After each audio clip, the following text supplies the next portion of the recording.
Well met, adventurer. If you seek essential Baldur's Gate 3 lore on the infamous Illithids, or in common parlance, Mind Flayers, then congratulations.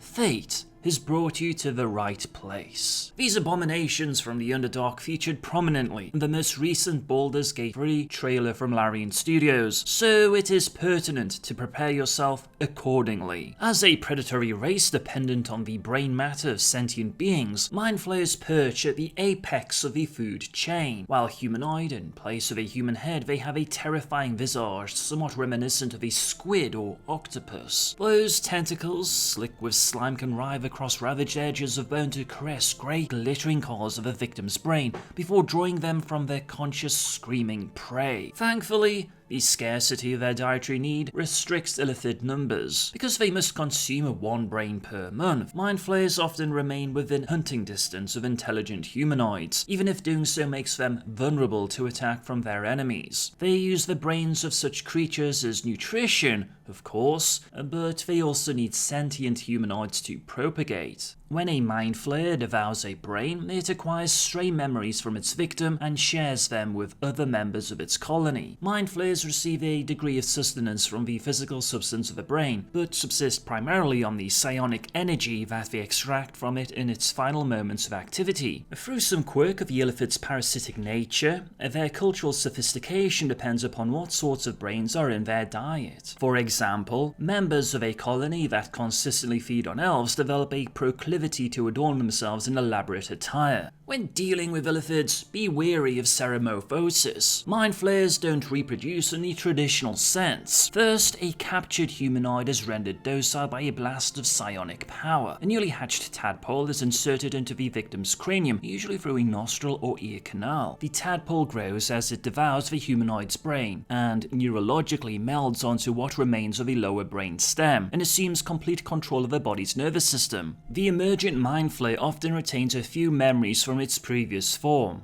but these vague recollections seldom have any bearings on its new life. This decade-long incubation as tadpoles in the process of Ceremorphosis has spawned a myriad of mutations, resulting in a high degree of heterogeneity amongst the Illithids, so prepare yourself for some exotic surprises. In the trailer, there is a Flaming Fist mercenary, who one must assume was in the final stages of Ceremorphosis. For those who have not played the previous Baldur's Gate games, the Flaming Fist is an organization that upholds the law to the northern half of the Sword Coast, and they guard the city of Baldur's Gate. At the center of every Mind Flayer community is a fetid pool of murky, briny fluid. The pool serves two purposes. First, it's an incubator for Illithid tadpoles. Hundreds of thousands might inhabit the pool as a teeming mass at any given time. Second, it serves as a nutrient pool for the community's elder brain, the intelligence that unites the Illithids into their tightly woven society. The elder brain is an amorphous, writhing bulk of tissue, the conglomeration of a cast-off brain matter. When a Mind Flayer perishes, its brain is removed ceremonially and cast into the pool, whereupon it sinks to the bottom to be absorbed into the greater mass. This melding of an individual's brain into the communal elder brain is a fate to which Mind Flayers aspire. They do not fear or regret their passing. If anything, they fear a death that prevents them from becoming a part of the elder brain. Illithids believe that their individual consciousness survives after joining the elder brain.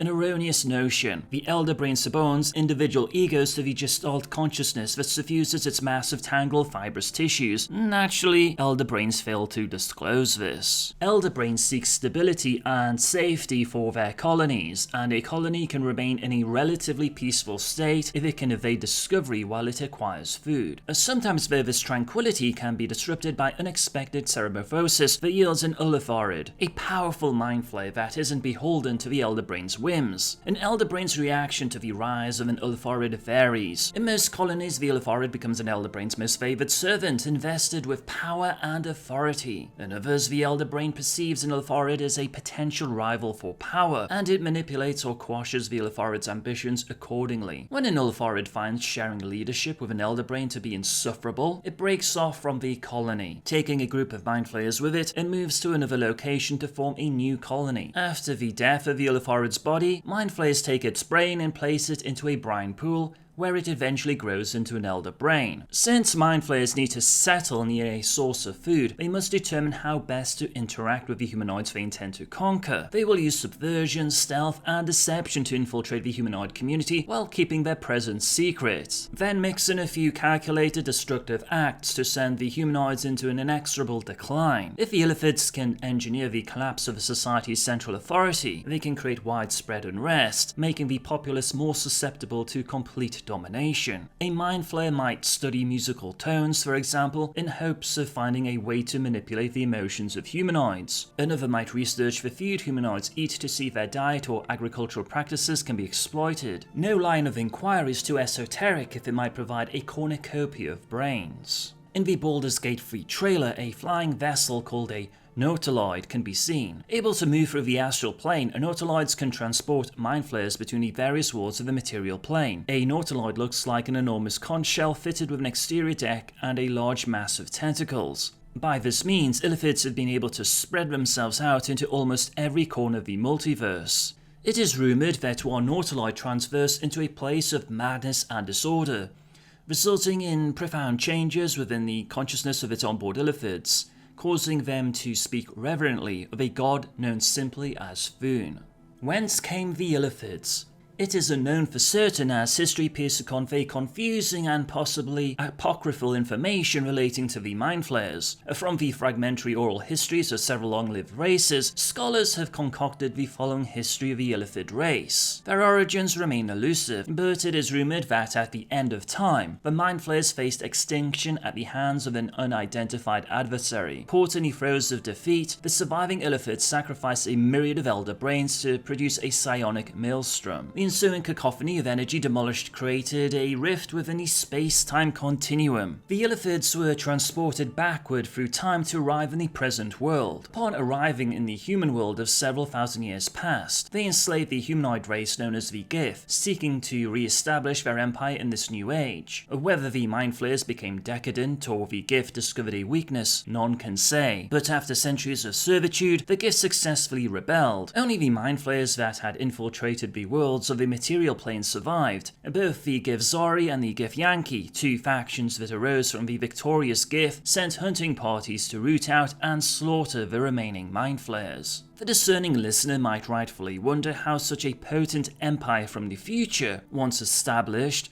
could ever fall. There is, however, a philosophical principle which applies here. When something manifests itself to its absolute boundaries, polarities often reverse, and the manifestation flips over to its opposite. Despite the dearth of corroborating histories, Illithids once held incredible power, and the hatred that the Githyanki and the Githzari evince for their former masters across multiple worlds indicates at least a kernel of truth in such lore. If you desire more Baldur's Gate 3 content, be sure to hit that subscribe button. If you have any questions or feedback, please let me know in the comment section. Thank you for watching.